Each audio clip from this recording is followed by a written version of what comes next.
It's looking even better up here. I think there's a few more layers towards the end, so wow.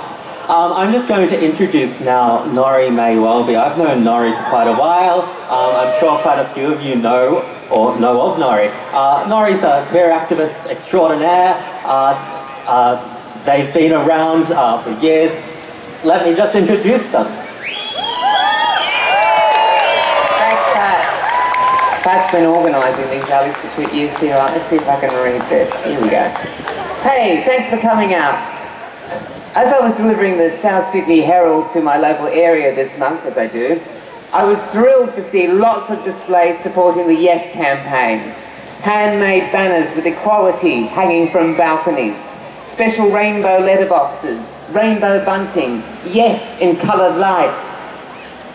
It reminded me of the time over 30 years ago when I was a young adult in 1982 in a very obviously camp household full of queens and dykes with toy birds on the trees and colourful gnomes in the front garden with plastic coloured flowers.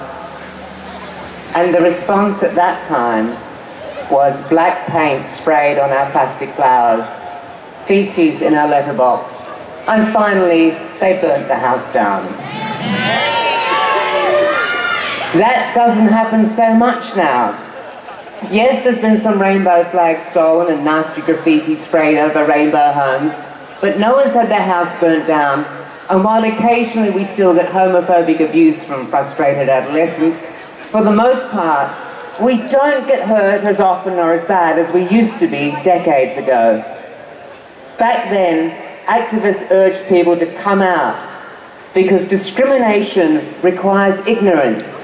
And if enough people knew that someone in their own workplace, their own friendship circle, or their own family was GLBTI, society would be more accepting.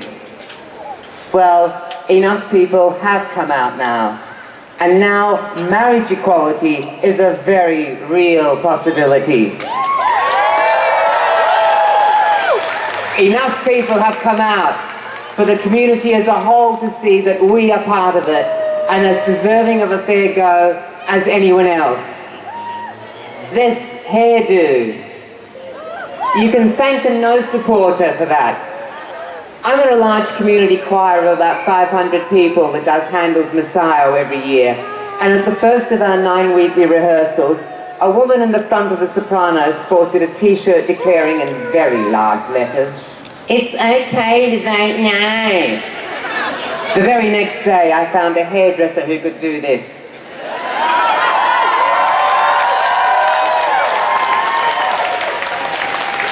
At the next week's rehearsal, quite a few people complimented me on my hair, or just gave me a special greeting, or even made very clear their explicit support for marriage equality. No one went up to the woman in the no shirt. With the support of the wider community we are part of, with our family, our friends, our workmates, we are on the verge of winning this. And then we can pour our energies into other pressing things, like making sure transgender rights in the military are not rolled back. And that safe schools becomes a reality for all school children in every state, public or private schools. And that the gay refugees we owe a duty of care to are not offshore to countries where being gay is illegal. We can insist that our community treats everyone with equality. It didn't start with marriage, and it won't end with marriage, but still, what a sweet celebration that promises to be. Thank you all for coming out.